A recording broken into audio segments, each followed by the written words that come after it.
এরপরে প্রশ্ন হলো, আল্লাহ যে আছে এর দলিল কি? কোরআন হাদিস থেকে দলিল মানব না, কারণ এগুলো তারই কথা। এটা আমাদের যে ভাই প্রশ্ন দিয়েছেন, তিনি যদি আমাদের কোনো নাস্তিক ভাই হন বা অন্য ধর্মাবলম্বী ভাই হন বা যেই হন না কেন, তাকে আমি বলতে চাই, আল্লাহ যে আছেন এটা প্রমাণ হলো আপনি নিজে। আপনি আপনার লাইফটা কোত্থেকে পাইছেন? নেট থেকে ডাউনলোড করে নিছেন? কি বলেন? আপনি নিজেকে কোত্থেকে পাইছেন? আপনার আব্বা আম্মা আপনাকে নেট থেকে ডাউনলোড করে নিয়ে আসছে? ভাইরা আমার, আমাদের অস্তিত্বই আল্লাহর অস্তিত্বের সাক্ষী। আল্লাহ রাব্বুল আলামিন বলেছেন, ওয়াফি আনফুসিকুম আফালা তুবসিরুন, তোমাদের অস্তিত্বের মধ্যেই আল্লাহর অস্তিত্বের নিদর্শন আছে, তোমরা কি দেখো না? ভাইরা আমার, আল্লাহর এই বিশাল সৃষ্টি জগৎ, এই মহা সৃষ্টি, এত বিশাল সৃষ্টি জগৎ দেখার পরও যদি কেউ স্রষ্টাকে বিশ্বাস করতে কষ্ট হয়, তাহলে তার মতো হতভাগা আর কে হতে পারে? ভাইরা আমার, এই সৃষ্টি জগৎই স্রষ্টার অস্তিত্বের সাক্ষী। আল্লাহ রাব্বুল আলামিন আল্লাহর এই সৃষ্টি জগৎ দেখে, তার সুনিপুণ সৃষ্টি দেখে আল্লাহর অস্তিত্ব এটা খুঁজে পাওয়ার হেদায়েত, তৌফিক আল্লাহ তাআলা আমাদেরকে দান করুন।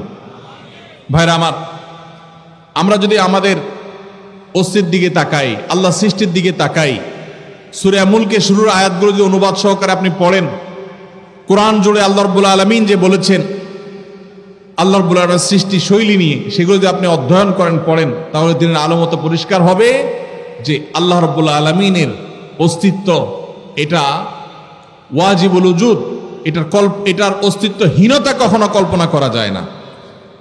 এটা নিয়ে দীর্ঘ আলোচনা করার সুযোগ নেই, শুধু এটুকুই বললাম যে আপনার আমার সৃষ্টি এটাই আমাদের স্রষ্টার কথা স্মরণ করিয়ে দেয়। কারণ স্রষ্টা ছাড়া কখনো সৃষ্টি হতে পারে? ছোট বড় এমন কিছু পৃথিবীতে নাই যেটা কেউ তৈরি করা ছাড়া আসছে। মাইকটা কেউ তৈরি করেছেন, এই পানির বোতলটা কেউ তৈরি করেছেন, এই কাগজটা কেউ তৈরি করেছেন।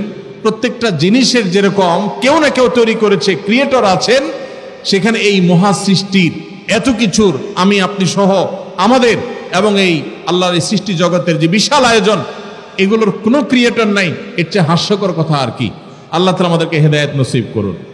হেদায়েত যদি আল্লাহ তাআলা কাউকে দান না করেন, তাহলে সেক্ষেত্রে সে অনেক নলেজ অর্জন করার পরও সঠিক পথে হয়তো আসবে না। এই জন্য আল্লাহর কাছে হেদায়েত চাইতে আমাদেরকে শিক্ষা দেওয়া হয়েছে। ইহদিনাস সিরাতাল মুস্তাকিম আমরা সে দোয়া আল্লাহ তাআলার কাছে করবো ইনশাআল্লাহ।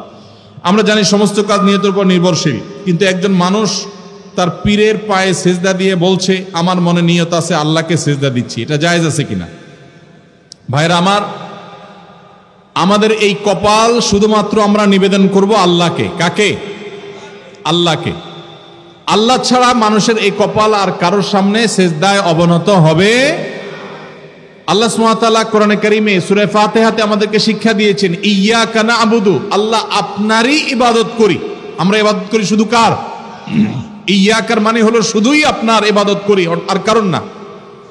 অতএব ইবাদত শুধু আল্লাহর হতে হবে। কেউ যদি পীরকে সেজদা করে নিয়ত করে যে নিয়ত আল্লাহর, দিচ্ছি পীরের দিকে ফিরায়া, তাহলে সেও মুশরিকদের মধ্যে গণ্য হবে। এই নিয়তের কারণে সে শিরক থেকে বের হবে না, কারণ সে মূলত তার পীরকেই সেজদা নিবেদন করছে। এখানে তার নিয়ত ধর্তব্য হবে না, সে মূলত শিরকে আকবরে লিপ্ত হয়েছে। আল্লাহ ছাড়া আর কাউকে সিজদা করা যদি জায়েজ হতো, তাহলে মুহাম্মদ সাল্লাল্লাহু আলাইহি সাল্লামকে সাহাবা ইকরাম সবার আগে সিজদা করতেন। মুহাম্মদ সাল্লাল্লাহু আলাইহি সাল্লামকে সাহাবা ইকরাম কি কখনো সিজদা করেছেন? কখনো করেন নাই। আপনি বলবেন আদম আলাইহিস সালামকে ফেরেশতারা সিজদা করেছে, যে আদম আলাইহিস সালাতু ওয়াস সালামের সময়কার যে শরিয়া ছিল, সেই শরিয়াতে শুধুমাত্র এই তাহিয়ার সিজদা এটা তার জন্য খাস ছিল। এটা একটা। পরবর্তীতে আমাদের নবী সাল্লাল্লাহু আলাইহি সাল্লামের শরীয়তে এটা জায়েজ নাই। জায়েজ হলে মুহাম্মদ সাল্লাল্লাহু আলাইহি সাল্লামকে সাহাবীরা সিজদা করতেন। আরো আদম আলাইহিস সালামের সেই সিজদা নিয়ে আরো নানাবিধ ব্যাখ্যা আছে, মুফাসসিরদের নানা বিষয় আছে, বক্তব্য আছে। মুহাম্মদ সাল্লাল্লাহু আলাইহি সাল্লামকে যদি সাহাবা ইকরাম সিজদা করার কোনো জাল হাদিসে না পাওয়া যায়, তাহলে আপনার পীরকে সিজদা পাওয়ার জন্য সাহাবা ইকরাম মুহাম্মদ সাল্লাল্লাহু আলাইহি সাল্লামকে সিজদা করে আল্লাহকে নিয়ত করতে পারতেন, সেটা তো তারা করেন নাই। তাহলে আপনাকে এটা কে শিখিয়েছে? শয়তান শিখিয়েছে। কে শিখিয়েছে?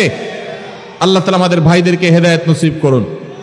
যারা শিরকে লিপ্ত আছে আল্লাহ তাআলা তাদেরকে তাওহীদে আসার তৌফিক নসিব করুন।